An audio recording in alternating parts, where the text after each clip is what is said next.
ফারুকী আপনি দেখেন বাংলাদেশের সবচেয়ে নামকরা মুভি ফিল্ম মেকার উনি উনি অনেকগুলো অ্যাওয়ার্ড পেয়েছেন বাংলাদেশের মুভিতে সিনেমাতে উনি নতুন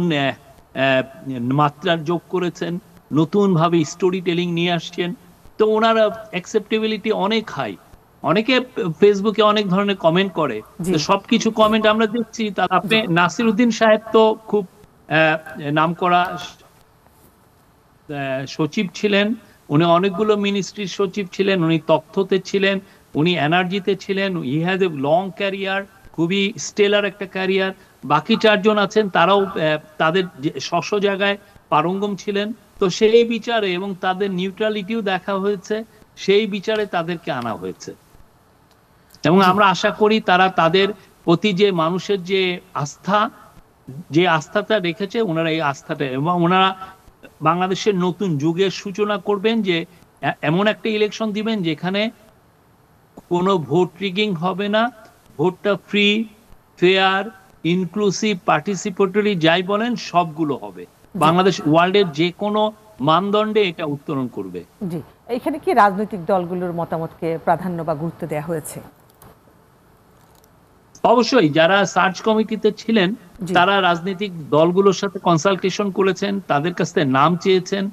বলেছেন যে আপনারা নামগুলো দিবেন সেই আলোকে কিন্তু অনেকগুলো সিলেকশন হয়েছে আপনারা পত্রিকাগুলোতে দেখবেন আমি এগুলো নিয়ে কমেন্ট করব না বাট আমরা মনে করি পলিটিক্যাল পার্টিগুলো আমাদের অংশীজন আমরা শুধুমাত্র ফ্যাসিলিটেটর তো সেই জন্য সার্চ কমিটি প্রত্যেকটা বড় বড় মেজর পলিটিক্যাল পার্টিগুলোর কাছ থেকে নাম চেয়েছিলেন সে অনুযায়ী অনেকেই সিলেক্টেড হয়েছেন জি অনেক ধন্যবাদ আমি পরের প্রশ্ন যাই কিছুদিন আগে 3 জন নতুন উপদেষ্টা নিয়োগ দেওয়া হয়েছে এবং সেই 3 জন উপদেষ্টা নিয়োগ দেয়া নিয়ে সামাজিক এবং রাজনৈতিক অঙ্গনে সামাজিক যোগাযোগ মাধ্যম এবং রাজনৈতিক অঙ্গনে বিশেষ করে 3 জনকে নেওয়ার পর বেশ সরব হয়েছে আপনার কাছে একটু জানতেই চাইবো যে এই প্রক্রিয়াটা উপদেষ্টা নিয়োগ প্রক্রিয়াটা কিভাবে হয় বা কিভাবে এটা নিয়োগ প্রক্রিয়াটা সম্পন্ন হয়েছে না যে 3 জনকে নিয়োগ দেওয়া হয়েছে একজন তো আগেই প্রফেসর ইউনূসের স্পেশাল অ্যাসিস্ট্যান্ট ছিলেন তো প্রফেসর ইউনূস মনে করেছেন তাকে একটা ফুল ক্যাবিনেট একটা পজিশন দেওয়া হোক যাতে সে তার কাজগুলো আরো এফিশিয়েন্টলি করতে পারে মাহফুজের বিষয়ে পুরো আপনি দেখবেন যে সবাই পুরো ইয়াং যারা লিডার আছেন বা পুরো বাংলাদেশের পলিটিক্যাল এস্টাবলিশমেন্ট তারা জানেন সে একটা খুবই ক্যাপাবল একটা স্টুডেন্ট লিডার এবং ওনার একটা বড় রোল ছিল এই স্টুডেন্ট মুভমেন্টে আর শেখ বশিরউদ্দিন খুবই নামকরা একজন বিজনেসম্যান এবং উনি এমন একটা বিজনেসম্যান ওনাদের যে কোম্পানি ওইটা অনেকগুলো সেক্টরে তাদের অবস্থান এই সেক্টরে থাকার কারণে পুরো বাংলাদেশের বিজনেসের সম্পর্কে তার খুব ভালো ধারণা আছে বাংলাদেশের কমার্স বাংলাদেশের ট্রেড বাংলাদেশের সাথে অন্যান্য দেশে যে কমার্শিয়াল সম্পর্ক ইকোনমিক কোঅপারেশন সবকিছু ওনার খুব ভালোভাবে জানা পারং উনি এই ব্যাপারে খুবই এফিশিয়েন্ট তো আর ফারুকী আপনি দেখেন বাংলাদেশের সবচেয়ে নামকরা ফিল্ম মেকার উনি অনেকগুলো অ্যাওয়ার্ড পেয়েছেন বাংলাদেশের মুভিতে সিনেমাতে উনি নতুন মাত্রার যোগ করেছেন নতুন ভাবে স্টোরি টেলিং নিয়ে আসছেন তো ওনার অ্যাকসেপ্টেবিলিটি অনেক হাই অনেকে ফেসবুকে অনেক ধরনের কমেন্ট করে সবকিছু কমেন্ট আমরা দেখছি তাদের কমেন্ট তাদের ক্রিটিসিজমকে আমরা ওয়েলকাম করি বাট আমরা মনে করছি যে এরা 3 জন খুবই ফিট লোক এবং ফিট ফর দেয়ার জবস এবং এই 1-1.5 সপ্তাহ হলো দে আর ডুইং ফ্যান্টাস্টিক ওয়ার্ক আমি তা এই জন্যই আপনি অনেকগুলো প্রশ্নের উত্তর আপনাকে বিরক্ত করছি কিন্তু আপনার কাছে জানতেই চাইবো যেহেতু আপনি মুখপাত্র হিসেবে সুন্দর করে উত্তর দেন তাহলে কি যে বাণিজ্য উপদেষ্টা যাকে করা হলো তাহলে কি সাধারণ মানুষের যে প্রত্যাশা ছিল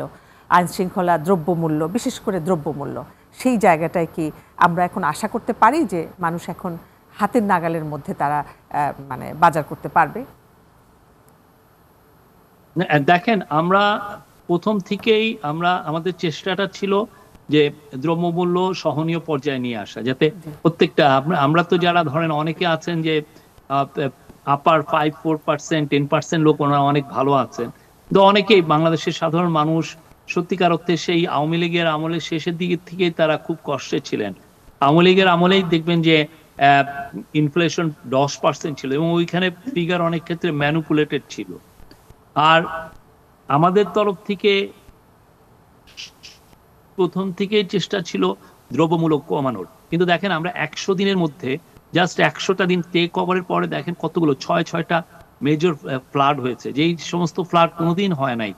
নোয়াখালী, লক্ষ্মীপুর, ফেনী, কুমিল্লা, ইভেন খাগড়াছড়িতে বা উপরের দিকে আপনি দেখেন ময়মনসিংহ, শেরপুর, আপনি যদি পত্রিকাগুলো ঘাটেন দেখবেন যে গত 20-30 বছরে এই সমস্ত জায়গায় কোনো ফ্লাডই হয়নি। তো এই ফ্লাডের কারণে অনেক ধরনের মানে সাপ্লাই একটা কনস্ট্যান্ট হয়েছে, সাপ্লাই ক্রাঞ্চ হয়েছে এবং এর ফলে আমরা দেখেছি যে দ্রব্যমূল্যতে এটা একটা ইম্প্যাক্ট করেছে। তারপর আমরা সরবরাহ বাড়িয়েছি, আমরা সাপ্লাই চেনে যে কনস্ট্যান্ট ছিল সেগুলো দেখেছি যে সেটা কিভাবে কনস্ট্যান্ট গুলো দূর করা যায়। আমরা সিন্ডিকেট, তথাকথিত সিন্ডিকেটের বিরুদ্ধে আমরা চেষ্টা করেছি এটাকে ভেঙে দেওয়ার জন্য। আমরা শুল্ক কমিয়েছি যাতে যে পণ্যগুলো আমরা বাইরের থেকে আনি সেই পণ্যগুলোর উপর দাম এমনি কমে আসে।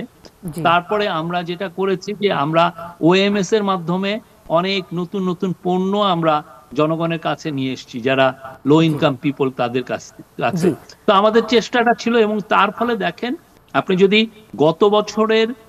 এই সময়ের সাথে এই বছরের এই সময় দামের তুলনা করেন, আপনি দেখবেন যে অনেক ক্ষেত্রে অনেক পণ্যের অনেক দাম কম।